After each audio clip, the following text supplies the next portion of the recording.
Bom dia, boa tarde, boa noite, a depender da hora em que você está vendo essa aula. Meu nome é Eduardo Ferreira, professor de Processo Civil 2, Processo Civil 3 aqui, porque é o nosso sexto período. Também dou aula de Processo Civil 2 na Prominas, mas hoje estou aqui para tratar dessa disciplina que é Processo Civil 3, com o sexto período noturno de Direito da Faculdade Prominas de Montes Claros, Minas Gerais. Estamos aqui nesse momento excepcional que vivenciamos, dada a pandemia do coronavírus, o que nos impossibilita de encontrarmos pessoalmente, mas seguimos aqui firmes na caminhada, no aprofundamento do estudo de forma remota, através dessa nossa aula do Hangout Meets. Comunicar a todos também, como de praxe, esse encontro nosso está sendo gravado e posteriormente vou disponibilizá-lo lá no Pincel Atômico da Prominas e também no meu canal do YouTube para vocês assistirem quantas vezes quiserem e algum colega que por algum tipo de limitação não consiga estar aqui ao vivo presencialmente agora, que consiga ter o conhecimento, caminhar no que diz respeito ao conteúdo. Meus amigos, também comuniquei antes de iniciarmos a gravação uma importante ponderação, só relembrar para vocês que hoje já foi disponibilizado lá durante de manhã ainda, acho que umas 7 e pouco, 8 horas da manhã, se não estou equivocado, foi disponibilizado o material de apoio para vocês darem uma estudada, uma aprofundada posteriormente, tá bom? Estamos aqui, então, no dia 24 de abril de 2020, 19h06, iniciando nossa jornada gravada pelo Hangout Beats. Perfeito, então vamos seguir a caminhada, mas antes de seguirmos, quero só retratar, abordar questões que vimos no último encontro. Nosso último encontro e esse encontro, eles foram destinados para um conteúdo muito interessante, muito relevante, que é a liquidação da sentença. E por que eu considero relevante? Porque acontece mais do que a gente pode imaginar, num âmbito processual, se ter decisões que, mesmo que seja uma sentença maravilhosa e tudo, ela é ilíquida. Ou seja, não há liquidez. E como nós vimos no último encontro, já vínhamos tratando disso em várias outras oportunidades, a execução e o cumprimento de sentença, o processo de execução, a fase de execução, que seria o cumprimento de sentença, é necessário ter um título certo, exigível e líquido. E aí, até em respeito, se a gente for lembrar, do artigo 783 do CPC.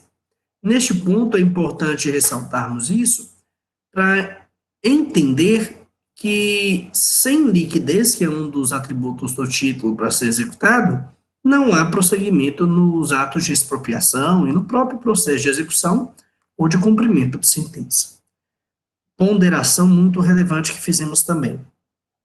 Como regra, não se permite fazer liquidação de título executivo extrajudicial. Por quê?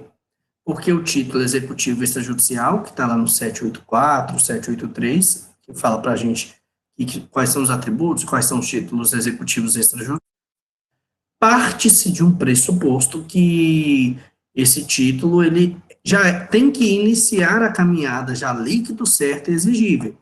Então, a liquidação de sentença é um momento em que eu vou buscar para complementar um título executivo judicial, tá bom? Vimos sobre as formas, as modalidades, as possibilidades de usar a liquidação e vimos que ela pode vir aqui em 3 formas, basicamente. A liquidação de sentença como fase, que é a regra geral, a liquidação como uma fase dentro de um processo. Vimos também que pode ser uma liquidação com processo autônomo, e isso é muito no que diz respeito àqueles títulos executivos judiciais que vêm de fora do poder judiciário, e aí nós abordamos, por exemplo, as questões peculiares que envolvem a sentença arbitral.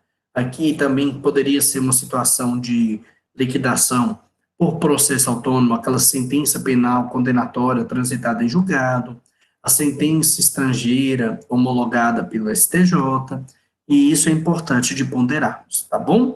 E aí, também existe uma terceira situação, em que a liquidação ela pode ser feita por incidente, é a liquidação incidente.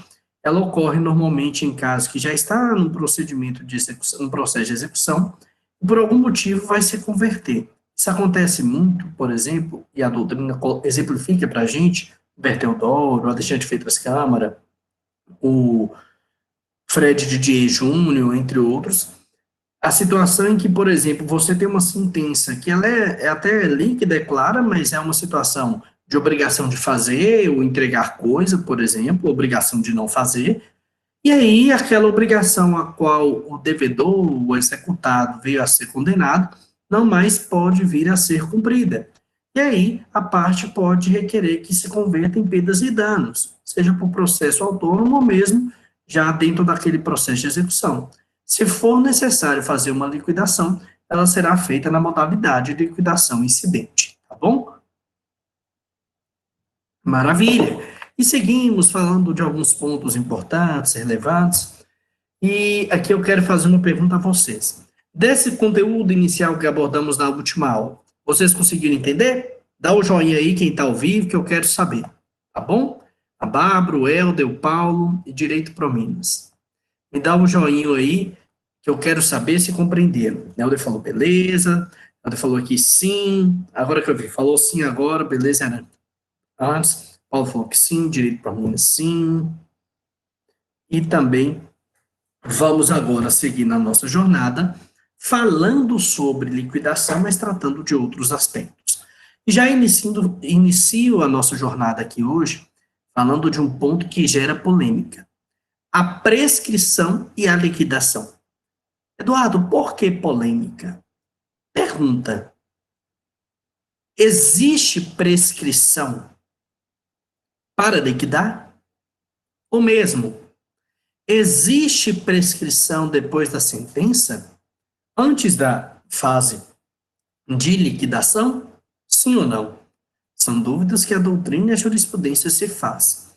E o que eu começo já falando para vocês? Que isso é um tema que gera alguma discussão doutrinária, e já falo para vocês que o STJ hoje tem tido um entendimento majoritário, que normalmente é o que eles têm aplicado. O Paulo até falou que entendo que sim, gera muita dúvida, Paulo. E aí, o que o STJ fala?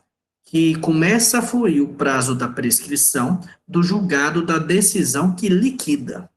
Então, o que acontece? O STJ tem tido um entendimento forte no que diz respeito a que a liquidação é a finalização da cognição. E que, por isso, o prazo prescricional começaria a contar a partir daquele momento, depois de ter dado a sentença que gerou a liquidação.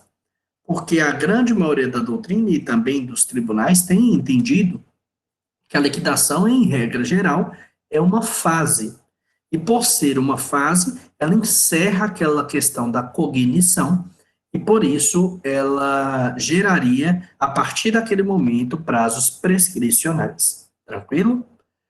Só que um doutrinador, que eu tenho uma atenção muito especial, ele faz uma ponderação muito relevante, que é o Fred Didier Júnior, no seu volume 5. Ele e mais 3 doutrinadores, eles falam para a gente o quê?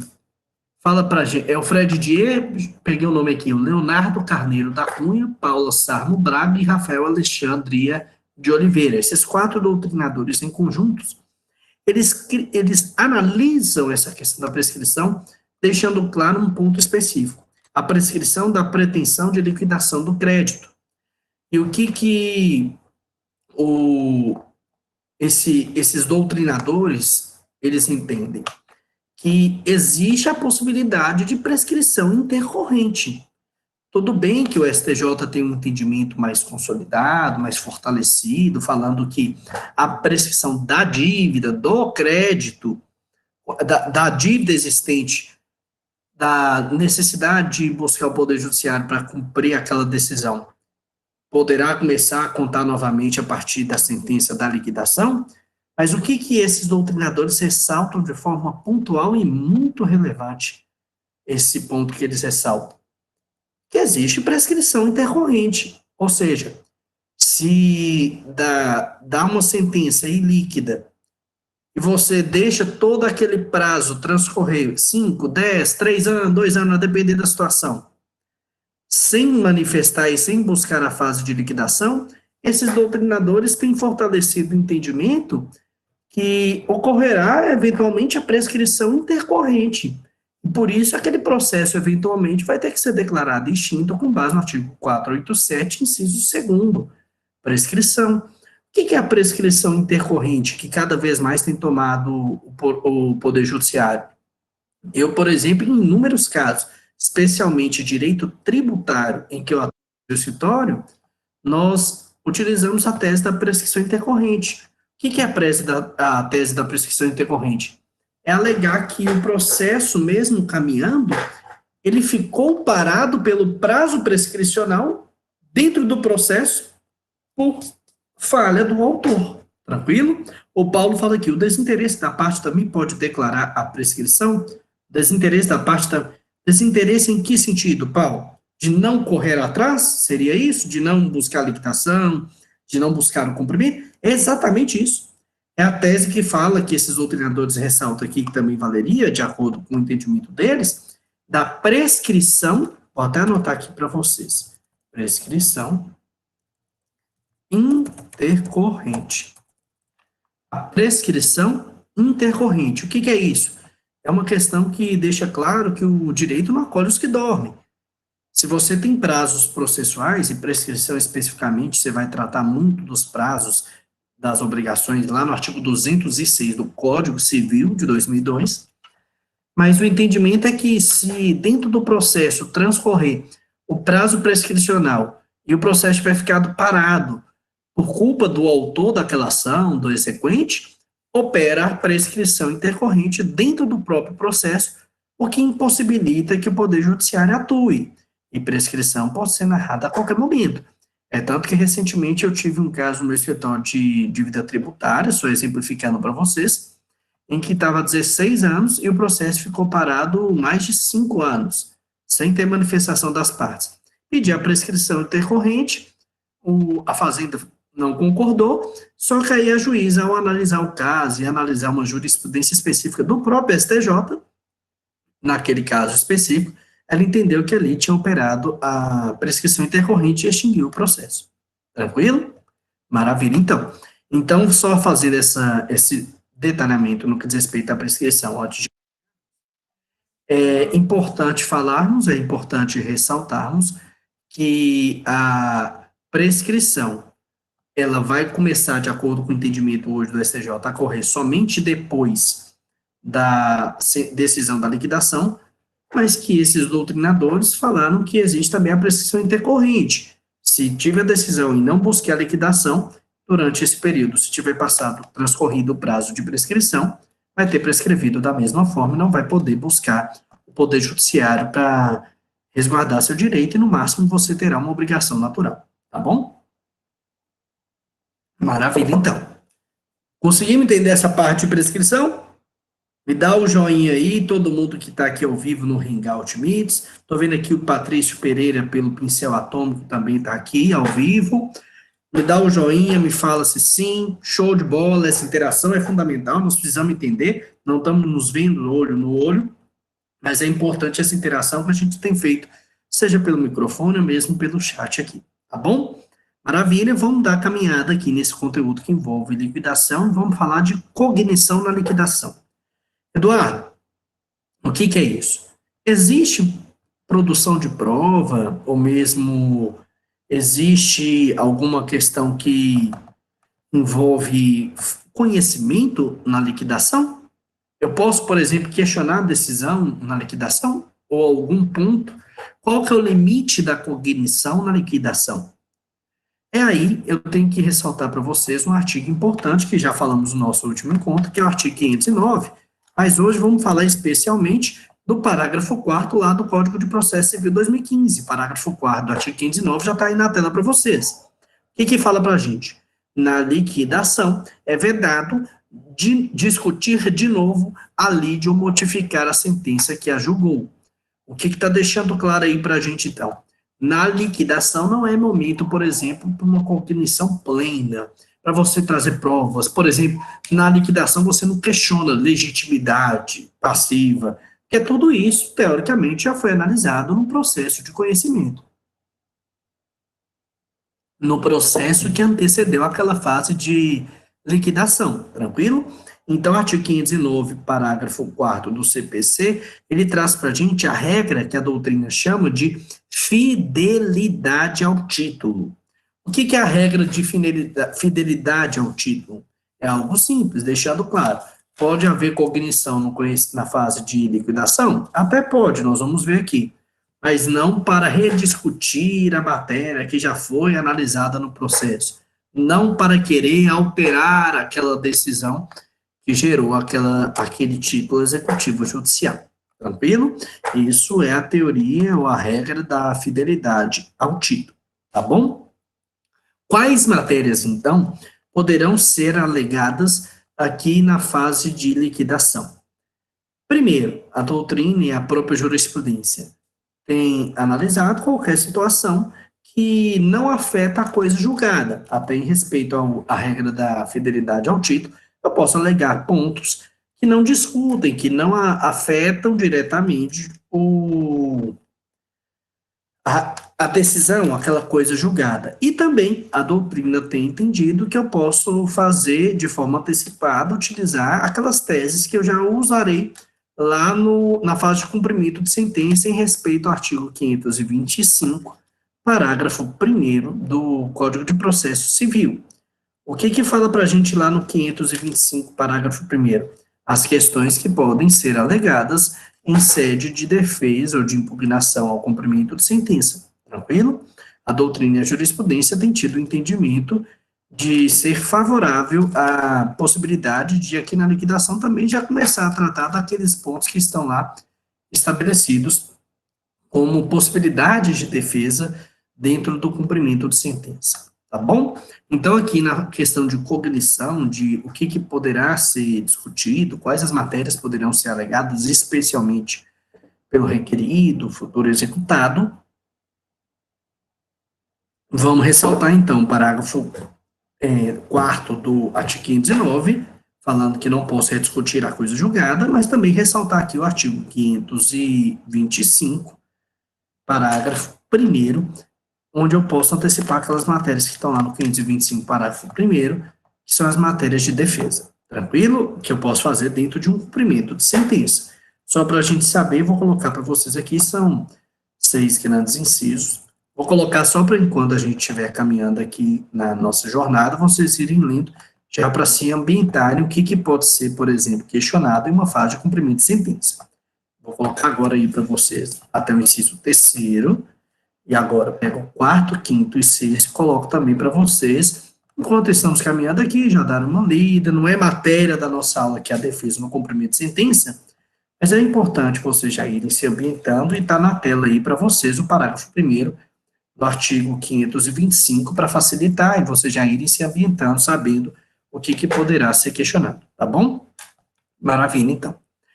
Meus amigos, agora quero falar com os senhores de um ponto muito importante, que está lá no artigo 509, parágrafo, inciso 1º e inciso 2º.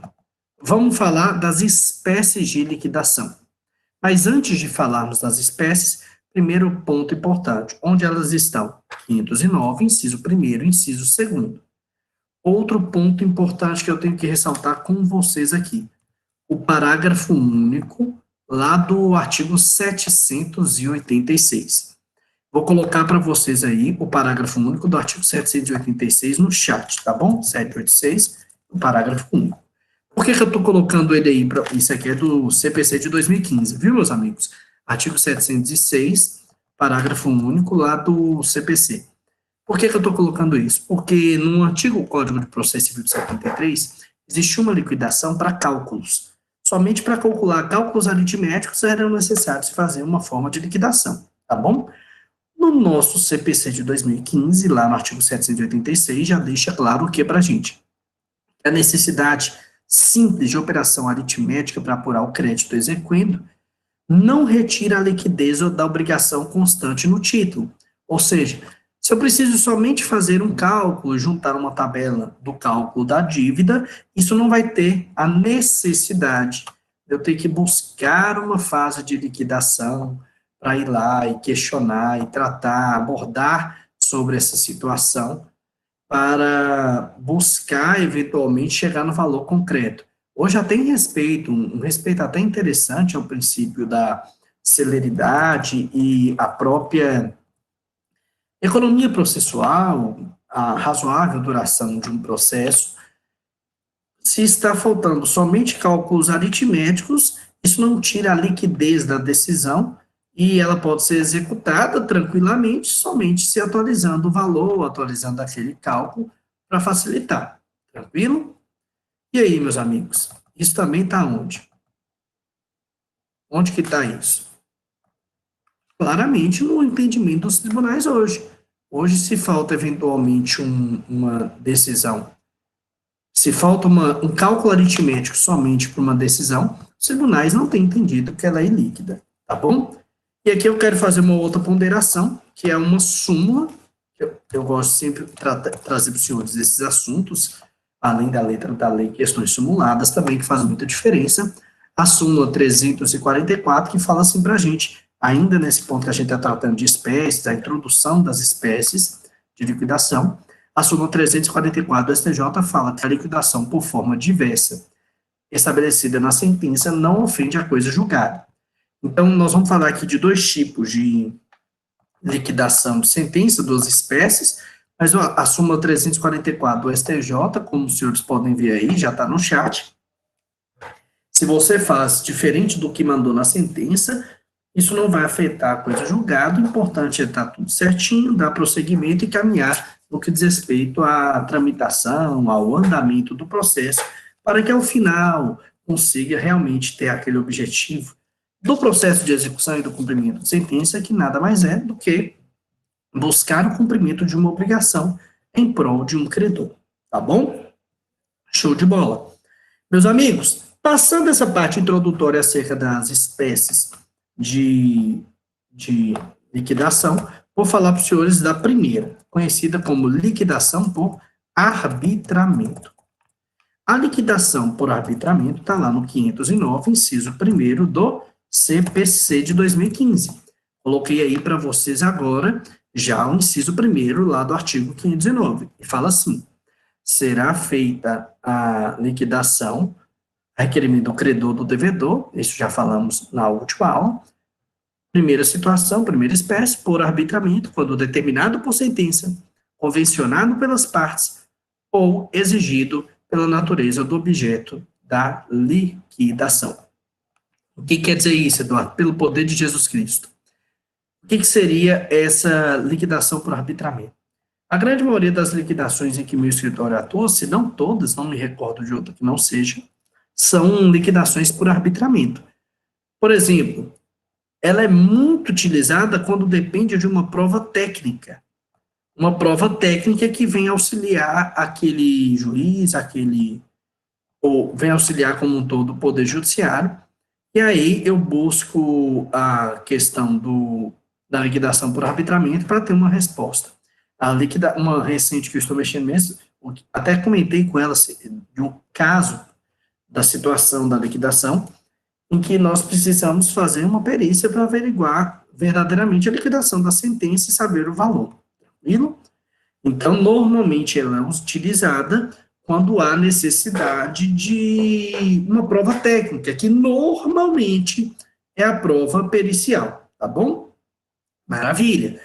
E em relação a essa espécie de liquidação, o artigo 510 trata mais especificamente sobre ela.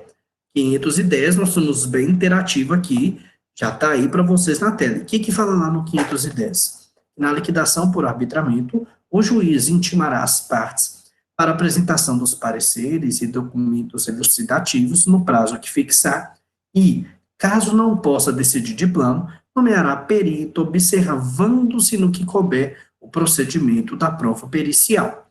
Então, só reforçando que essa liquidação por arbitramento normalmente é aquela que necessita de uma prova técnica, de uma análise mais detalhada, e essa prova normalmente será a prova pericial. Tranquilo? E eu quero só que vocês anotem nesse ponto que prova pericial está onde? Artigo 465, lá do CPC. Todo o procedimento está lá, coloca um asterisco, depois dá uma olhada melhor, mas está lá no artigo 465. Então, aqui na liquidação por arbitramento, as partes vão correr atrás, buscar trazer os documentos ou pareceres para facilitar que o juiz analise. Se o juiz já conseguir decidir de plano, maravilha, ele já faz a liquidação, mas se ele entende que é complexo, ele vai solicitar a prova pericial. Então, uma importante ponderação. A liquidação por arbitramento, ela acontece em 3 situações. Primeira, quando a própria sentença determinar. Simples assim. Por mais que a gente, e só ressaltar aí, aquela súmula do artigo 13, a súmula 344 do STJ. Mesmo se a sentença falar para fazer por arbitragem, se fizer por procedimento comum chegar ao êxito, maravilha, isso não vai afetar a coisa julgada, o que está lá na súmula 344 do STJ, tá bom? Mas vamos nos ater aqui a essa questão da liquidação por arbitramento. Quando a sentença determinar, quando houver acordo entre as partes para se fazer a liquidação por arbitramento, ou quando a natureza do objeto da liquidação exigir. Tranquilo? Maravilha, então. Além dessa espécie de liquidação, nós temos uma segunda espécie de liquidação, conhecida como liquidação pelo procedimento comum. E ela está onde? Artigo 509, inciso 2º, lá do CPC. Estamos bem interativo e metido, viu? Porque já está aí na tela para vocês, meus amigos, tá bom? E aí, o que fala para a gente? Que a liquidação pelo procedimento comum será aplicada quando houver necessidade de alegar e provar fato novo. Então, a liquidação por procedimento comum, ela ocorre quando normalmente se busca a prova de um fato novo. Detalhe, a doutrina elucida isso de forma muito pontual. Fato novo, e isso é importante ressaltar, não tem que acontecer depois da sentença. Basta que você tenha tido conhecimento daquele fato depois de ter tido aquela sentença. E aí precisa buscar uma prova, provar aquele fato novo que pode influenciar diretamente ao valor da liquidação. E aí, em vez de fazer a liquidação por arbitramento, se faz a liquidação pelo procedimento comum. Tranquilo? No que diz respeito ao procedimento que vai se seguir, a liquidação por procedimento comum, ela tem estabelecida seu caminhar inicial lá no artigo 511 do CPC, que inclusive já está aí para vocês na tela para ler com tranquilidade. O que fala lá para a gente? Na liquidação pelo procedimento comum, o juiz determinará a intimação do requerido na pessoa do seu advogado ou da sociedade de advogados a que estiver vinculado para, querendo, apresentar contestação no prazo de 15 dias, observando-se a seguir no que couber o livro 1 da parte especial deste código. E o livro 1 é a questão que trata do procedimento de conhecimento básico, e a doutrina tem fortalecido que tem que seguir tudo. Se tiver contestação, vai ter que analisar também antes se vai ter, eventualmente, se poderá ter, caso seja interessante, busca por conciliação. Então, demora. O que, na liquidação pelo procedimento comum, a parte executada normalmente ganha um fôlegozinho maior no que diz respeito a tempo, porque tende a demorar, uma vez que abre uma face, vai ter defesa, e aí vai ter que produzir provas, demora um pouquinho mais, tá bom? Então, hoje, no nosso Código de Processo Civil, em relação às espécies, as que temos são essas duas, a liquidação por arbitramento e a liquidação por procedimento comum.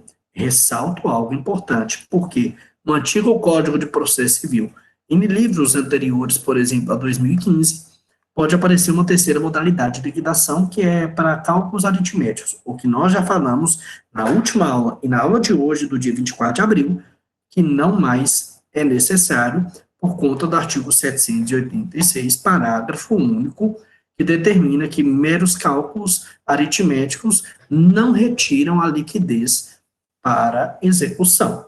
Tranquilo? Perfeito, então. Feedback, para a gente seguir a caminhada.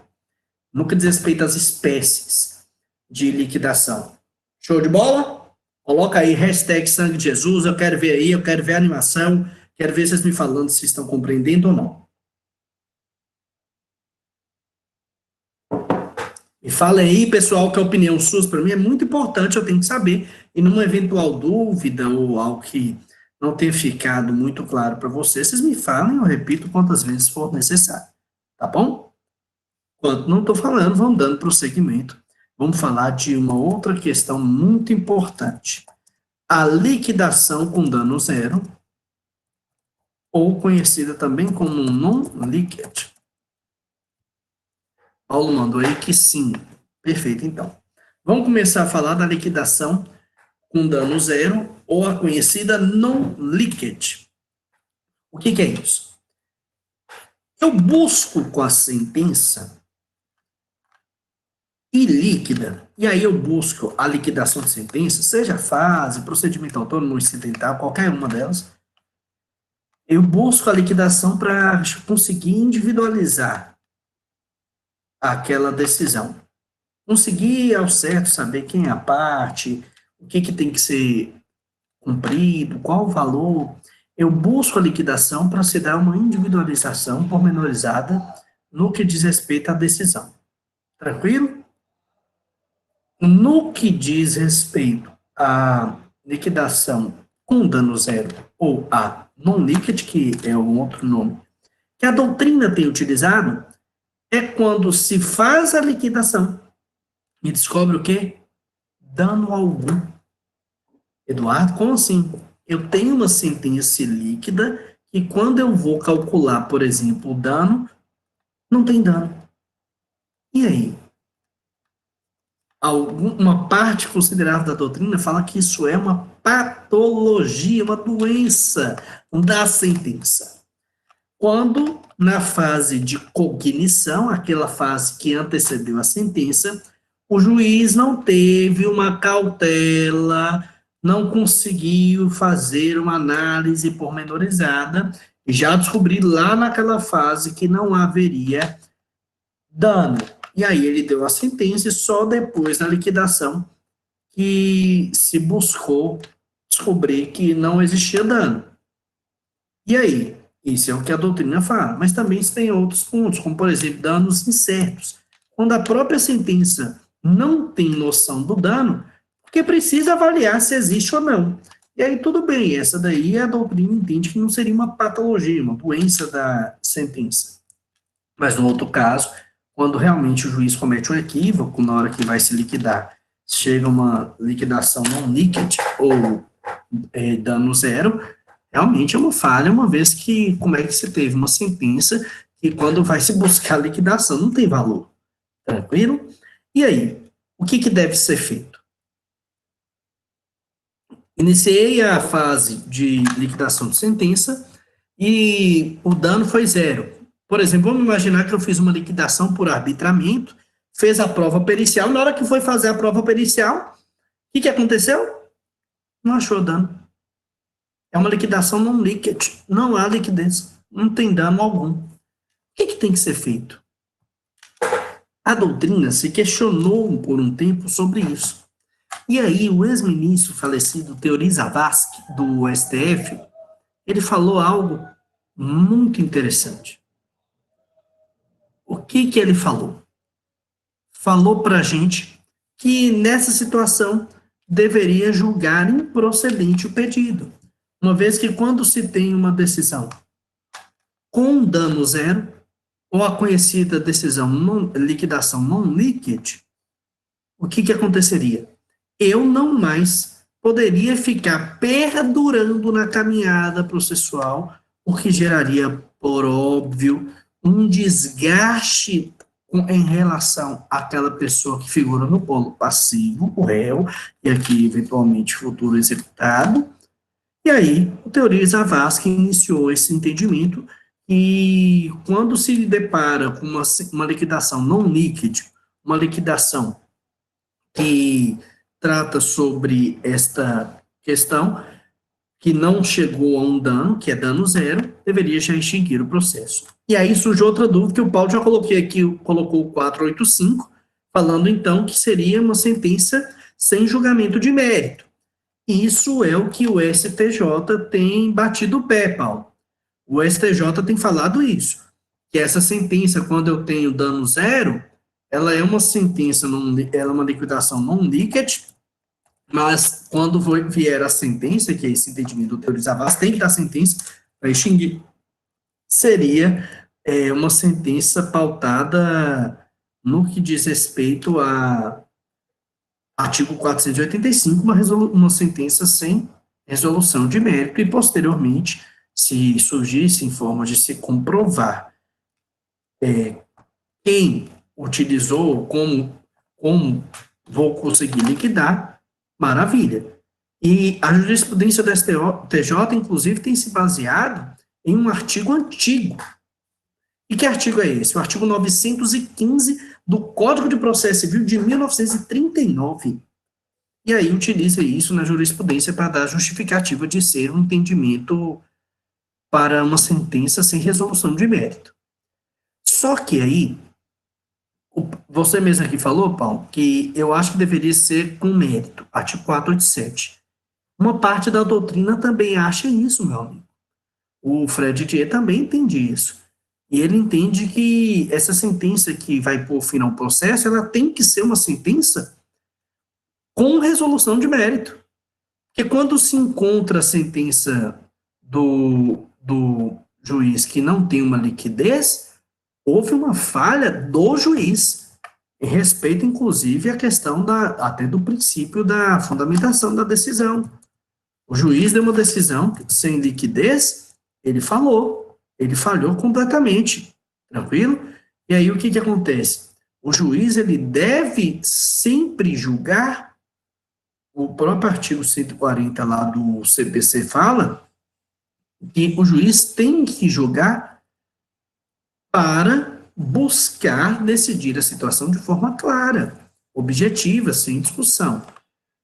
E quando ele dá uma decisão non-liquid, que na hora que vai se buscar a liquidação é uma decisão com dano zero, o problema é de quem? É do próprio juiz. E aí essa tese do Fred Didier, do Leonardo Carneiro da Cunha, da Paula Sarno Braga e do Rafael Alexandria de Oliveira, tem uma parte da doutrina que tem fortalecido essa tese, tranquilo?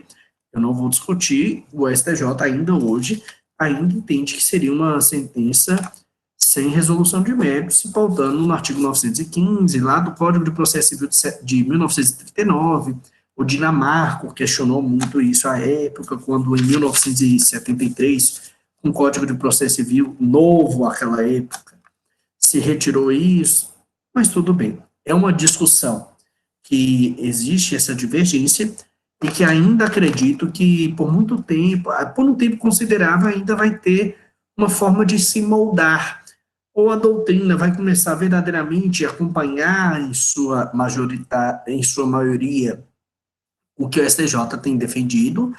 O STJ, como também acontece por muitas vezes, o direito ele não é engessado, ele vai mudando ao longo da sua caminhada, o STJ eventualmente também pode mudar o seu entendimento e seguir essa tese que nós abordamos aqui, tá bom? Na nossa aula, eu sempre gosto de falar com vocês o quê? Deixar tudo na mesa para vocês terem o conhecimento e aprofundarem. Então, eu tenho que deixar o entendimento do STJ atual, hoje em 2020, que tem sido praticado, e também o que a doutrina entende e aquela outra parte da doutrina que entende para a gente saber todas as teses. Tranquilo? Maravilha. Aí entendemos? Sim ou não? Estou vendo que vocês estão me acompanhando, Paulo, todo mundo aqui falando, estou gostando. Mas me respondam aí, por favor, que eu quero saber se vocês estão conseguindo compreender para a gente seguir nossa jornada. E liquidação é show de bola, porque liquidação busca uma coisa que a gente gosta muito, que é o quê? Dinheiro, né, pessoal? A gente quer, no final, o dinheiro. Aqui, o Helder falou que sim, o Paulo falou que sim. A parte reclamada pode pedir danos? Daqui a pouquinho a gente fala sobre isso, quando a gente estiver falando sobre honorários, entre outras questões. Tranquilo? Direito Prominas, qual o nome que eu não estou reconhecendo? Me manda aqui seu nome, porque aí eu te trato pelo nome, fica mais fácil ainda, porque eu só estou vendo aqui Direito Prominas, tá bom? Pessoal, e aqui em relação a essa pergunta, que é muito interessante, é uma ponderação muito relevante, eu falo posteriormente quando a gente vai falando da questão de honorários e custos, e eu posso falar sobre essa questão de dados, tá bom? Maravilha, então. Vamos falar de um outro ponto também que a doutrina ressalta para a gente aqui, que é relevante, e nós temos que falar, nós temos que abordar, temos esse dever com os senhores, que é falar sobre a liquidação que envolve uma sentença da Fazenda Pública. Quando eu quero ter uma sentença contra a Fazenda, mas ainda não liquidei, o que eu devo fazer? Qual o procedimento? Como deve ser feito? Como deve ser seguido? Primeira grande observação. Tudo que envolve execução, cumprimento de sentença da Fazenda Pública é especial. E aqui nós temos dois artigos que tratam do cumprimento de sentença da Fazenda, que é o 534 e 535 do CPC. Tranquilo? Lá no 534, no 535, que vai trazer para a gente as questões que abordam, que norteiam a questão de todo o cumprimento de sentença que reconhece a exigibilidade de obrigação de pagar a quantia certa pela Fazenda Pública. Tranquilo? Nesses dois artigos, o 534 e o 535, estabelece os procedimentos e como é que deve se portar dentro de um processo que envolve dívida com a Fazenda. E aí, aqui eu quero só fazer uma ponderação muito importante.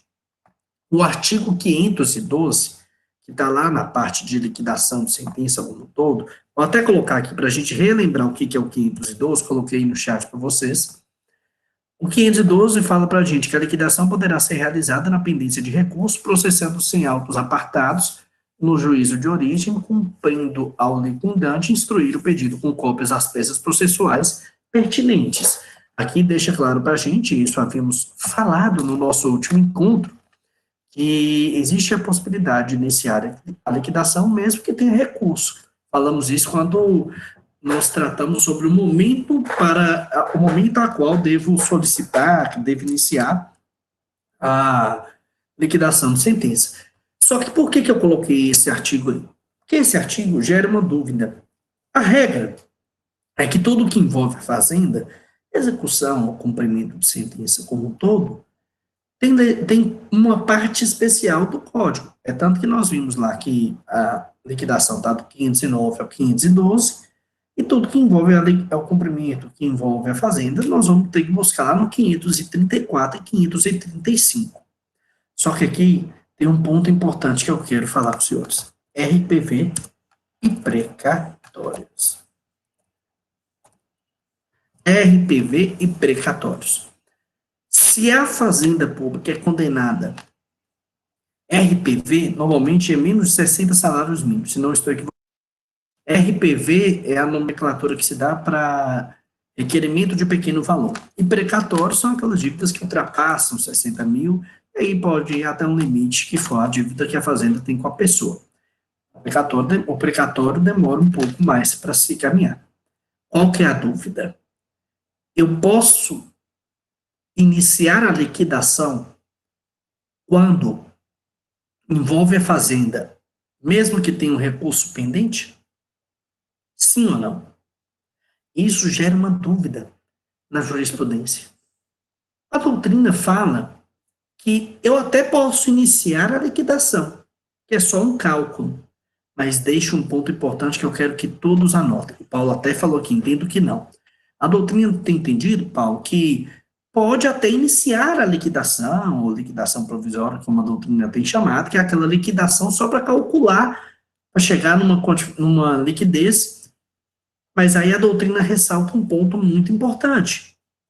Mesmo se a doutrina, no caso que a doutrina entende pela liquidação, tanto RPV quanto precatório não poderão ser expedidos enquanto não houver uma decisão transitada em julgado. Então, excepcionalmente, uma parte da doutrina, não toda, entende que a execução, o cumprimento de sentença contra a Fazenda poderia se iniciar essa liquidação mesmo com recurso, o que não é um entendimento majoritário. A doutrina como um todo, a jurisprudência tem deixado claro, RPV e precatório não poderão ser expedidos enquanto não houver uma decisão transitada em julgado.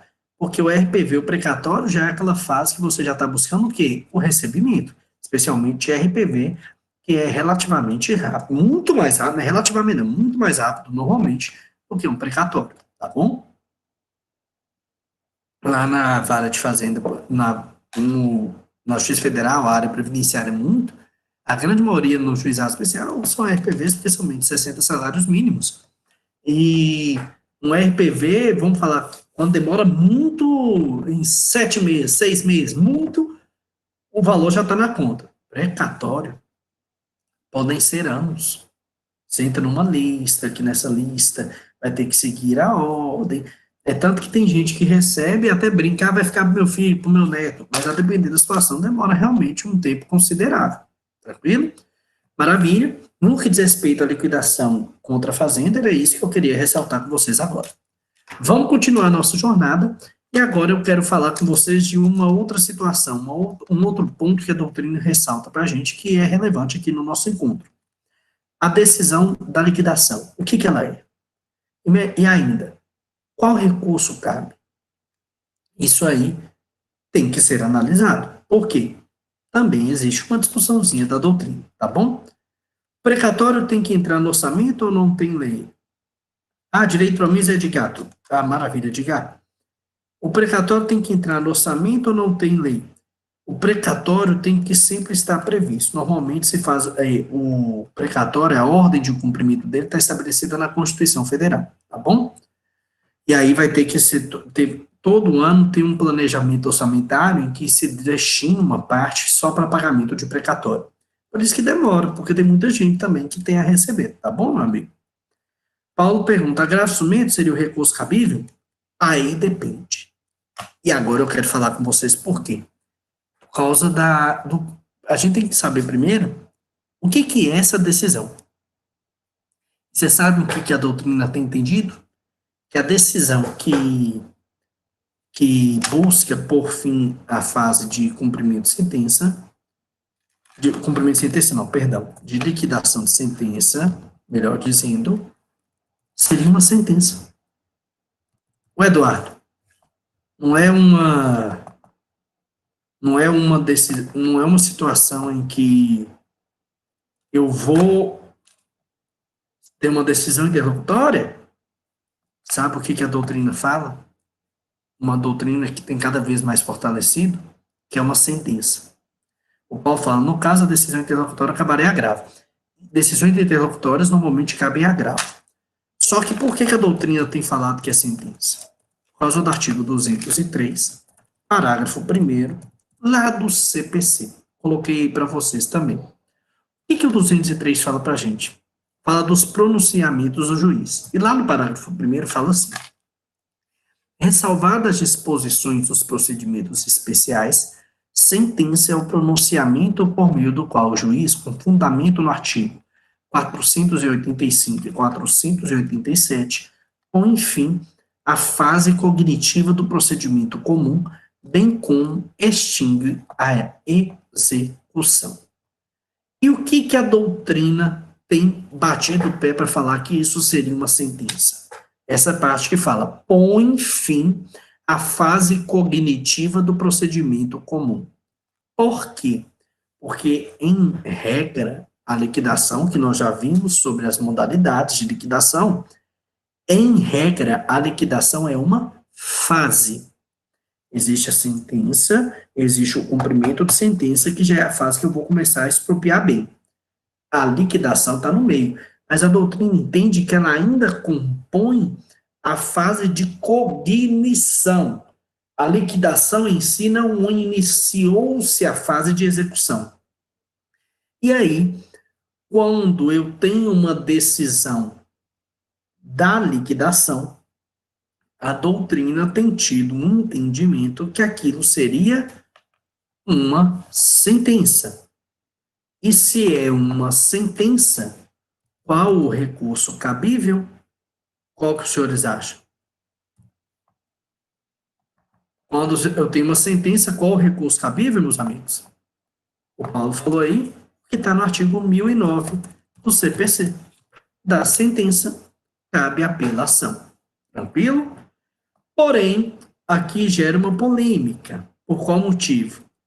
porque, como regra, a apelação ela tem um efeito suspensivo, salvo aquelas questões que são enquadradas lá no artigo 1012, que são as que não se enquadram, tá bom? Lá no parágrafo 1.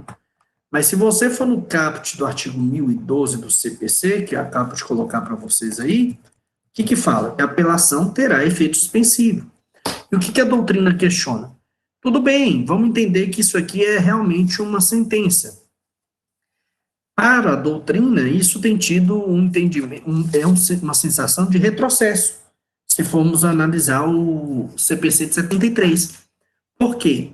Porque antigamente, no CPC de 73, se considerava essa decisão como uma decisão interlocutória e era cabível agravo de instrumento. E, cabendo agravo de instrumento, o recurso do agravo de instrumento, em regra, não tem efeito suspensivo, o que daria, por exemplo, uma rapidez maior que na fase de cumprimento e prosseguimento. E no que diz respeito aqui a questão que envolve o nosso caso específico, que é a consideração de se tratar a sentença de liquidação como a decisão da liquidação como uma sentença, caberia apelação e, como regra, não se enquadra no parágrafo 1º do artigo 1012, teria efeito suspensivo que demoraria mais para, ao final, conseguir passar para a fase de expropriação de patrimônio do devedor. Perfeito. Só que ainda analisando a decisão que vai ocasionar a liquidação, existe um ponto que a doutrina fala. Existe esse entendimento que fala que é sentença, mas, e aí o Paulo falou agravo antes, existe a possibilidade de ser sim agravo. Quando, Paulo? Quando a decisão for pautada no artigo 356, lá do Código de Processo Civil. O que se trata da questão que envolve o artigo 356? Julgamento antecipado parcial de mérito. O que fala lá no parágrafo 1º, parágrafo 2º e parágrafo 4º? Dessa questão da liquidação, tranquilo? Que pode ser feita, maravilha, só que aí, no caso do artigo 356, que é o julgamento antecipado,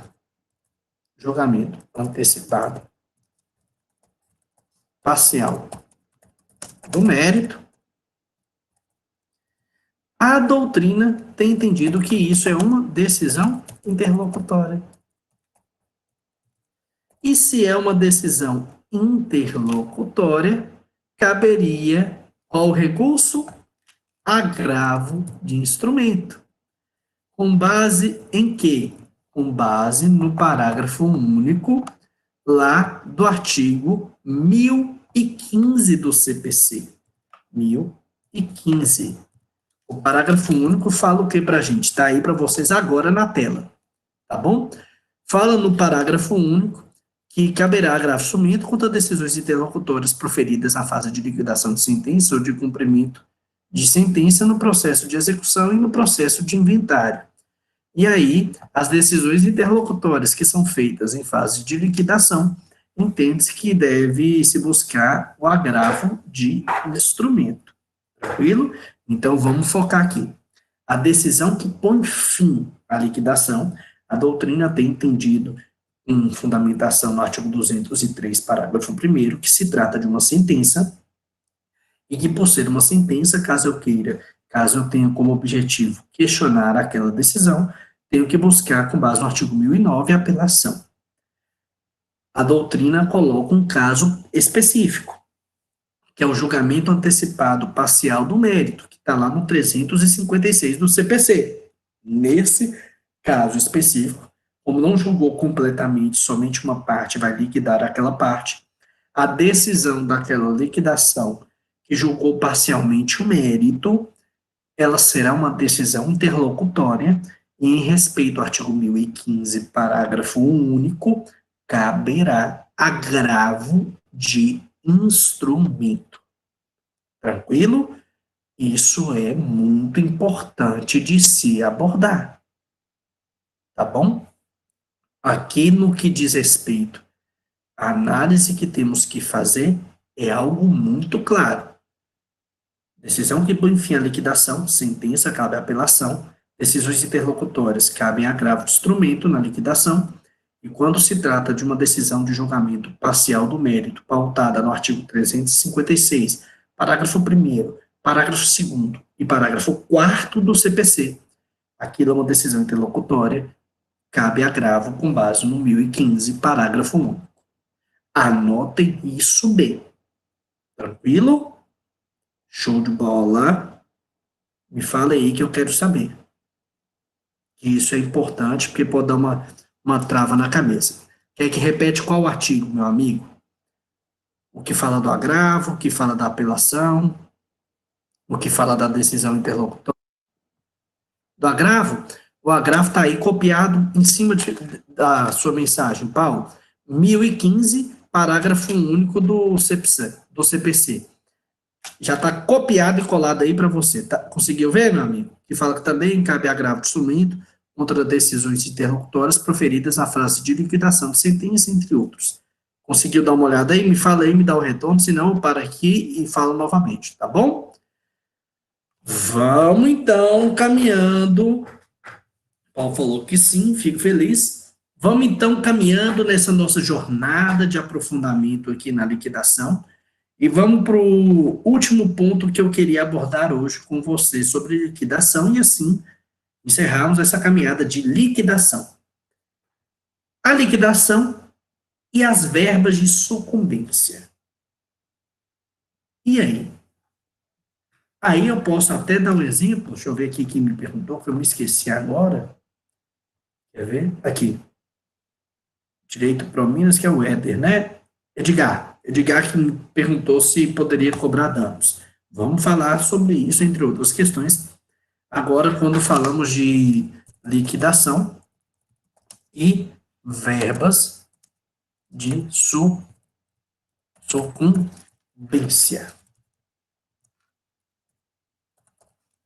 Liquidação e verbas de sucumbência. Coloquei até aí para vocês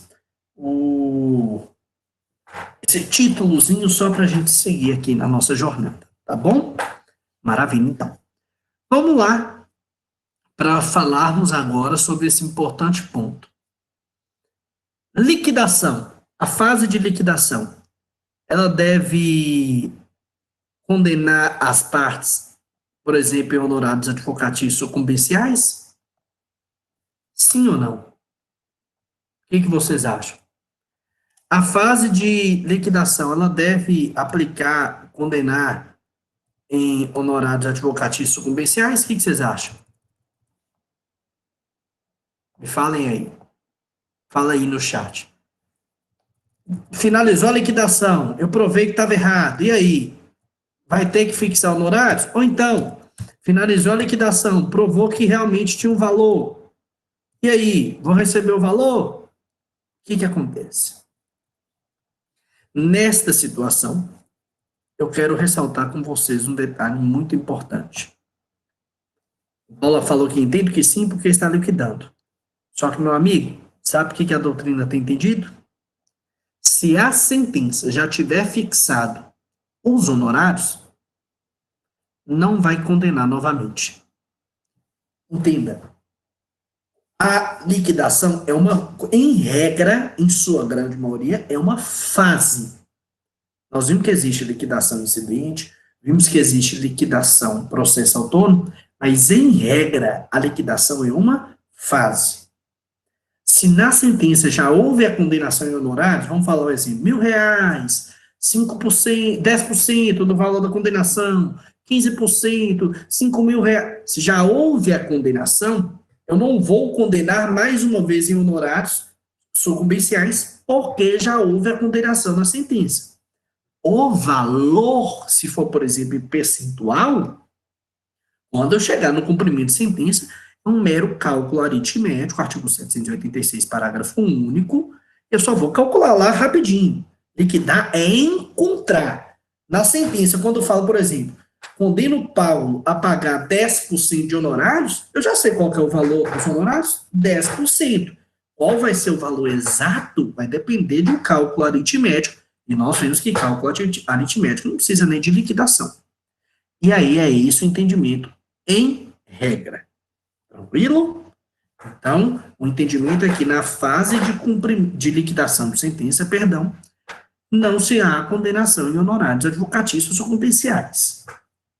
Pergunta mágica. Tem exceção? O que vocês acham?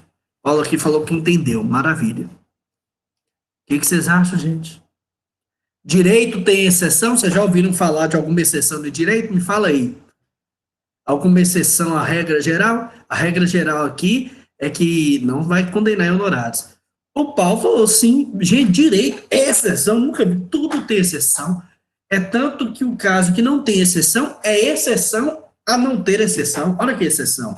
A gente falou tanta exceção que a gente não sabe nem onde a gente está mais. Mas, meus amigos, existem 3 grandes exceções. Tranquilo? Anotem aí. Primeira situação que excepciona e que é a possibilidade de condenação de honorários sucumbenciais. Coloca aí. A situação em que a decisão não tiver condenado em honorários. Está indo fazer a liquidação. Na hora que foi ver, o juiz na sentença não fixou honorários sucumbenciais. E o artigo 85 do CPC, que trata dos honorários, deixa claro que honorário, a fixação dos honorários é algo obrigatório.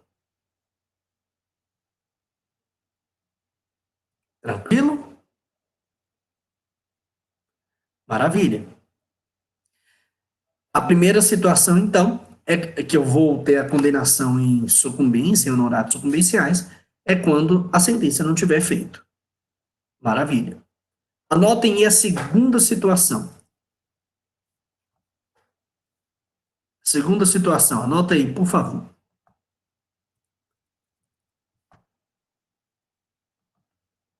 A situação que envolve a fazenda pública.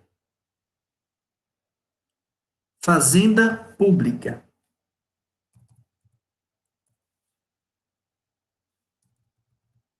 Quando houver a fazenda pública.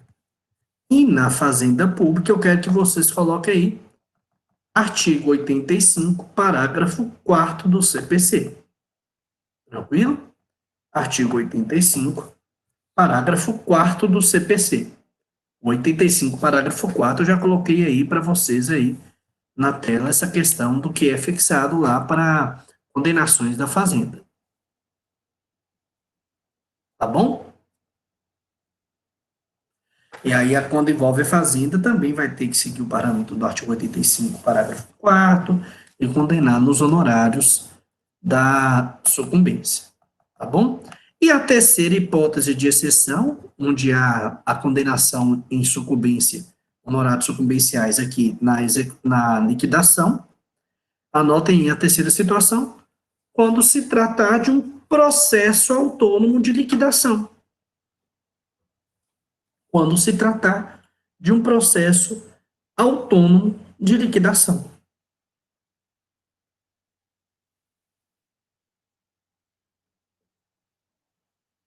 Eduardo, que situação é essa? Vamos lembrar dos modelos de liquidação.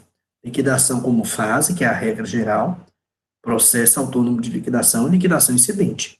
O que é processo autônomo? Eu tenho que criar, distribuir um processo só para liquidar o valor. E aí, posteriormente, por óbvio, buscar o cumprimento. Tá bom?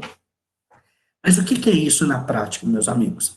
É aquelas situações que eu tenho um título executivo judicial, está aqui, mas está fora do poder judiciário, eu venho e busco trazer ele para o poder judiciário. Por exemplo, sentença penal condenatória transitada em julgado, sentença arbitral, sentença do STJ, estrangeira homologada pelo STJ, entre outras que lá estão estabelecidos no artigo 515, que não tem a participação anterior do Poder Judiciário. Se é um processo autônomo, teve que distribuir e iniciar para fazer a liquidação, é uma exceção e também vai se condenar nos honorários sucumbenciais. Tranquilo?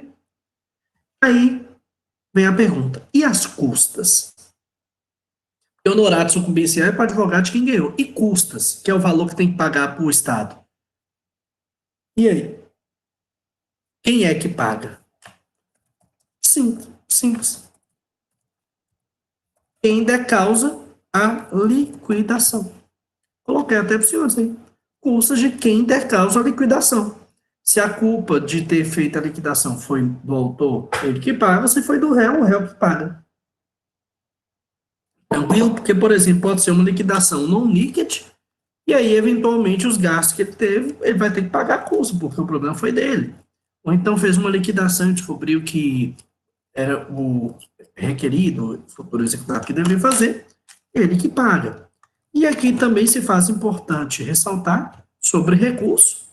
E aí, falando de recurso, temos que falar do artigo 85, parágrafo 11, lá do CPC, que fala também de honorários.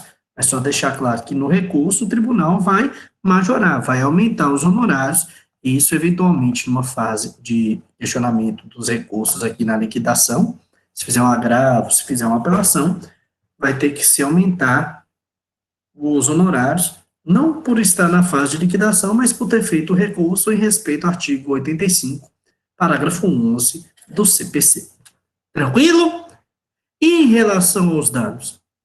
Aí, respondendo ao Edgar, dano, se for comprovado, até em respeito ao artigo 186, 187 lá do Código Civil, 927, que determina sobre a questão de responsabilidade civil, se você comprovar que, por exemplo, com uma decisão non-liquid, uma liquidação non-liquid ou uma liquidação dano zero, se você conseguir comprovar o eventual dano moral, o mesmo material que teve, o gasto para advogado e quer buscar o Poder Judiciário, o que você vai ter que fazer?